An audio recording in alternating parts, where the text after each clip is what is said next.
Hello everyone, welcome to my new mini blog. তো আজকের mini ব্লগে তোমাদের সাথে শেয়ার করব একটা বিয়েবাড়ির খাওয়া দাওয়া, বলতে পারো রিসেপশন পার্টি।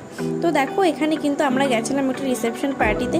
তো সেখানে স্টার্টারে তো সবাই যা যা খায় তোমরা কমন সব কিছুই জানো। তো আমি তোমাদের সাথে ডাইরেক্ট মেন কোর্সে শেয়ার করছি। তো দেখো ফার্স্টে কিন্তু এখানে ফিশ ফ্রাই পড়ে গেছিলো গরম গরম, সেটা খেতে কিন্তু খুবই ভালো ছিল। তারপরে এখানে নান, সাথে চানা মশলা, দেন আমি আর ভাত টাত কিছুই নিইনি, আমি ডাইরেক্ট খেয়েছিলাম এই দই কাতলাটা, জাস্ট অসাম হয়েছিল। তারপরে আজকে শোস্টাপার মাটন কষা, তার সাথে গরম গরম ফ্রাইড রাইস। উফ দেখো আমি কিন্তু ওই নান্দির পিসটা নিয়েছিলাম, যা লাগছিল না খেতে।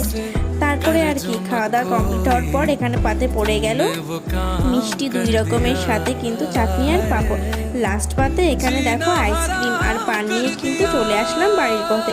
তো এবার আমরা এখানে গাড়ি ভাড়া করে গেছিলাম, তো হাওয়া খেতে খেতে চলে আসছিলাম বাড়ির পথে। তো কেমন লাগলো ভিডিওটা অবশ্যই জানিও। দেখা হচ্ছে আবার নেক্সট ব্লগে।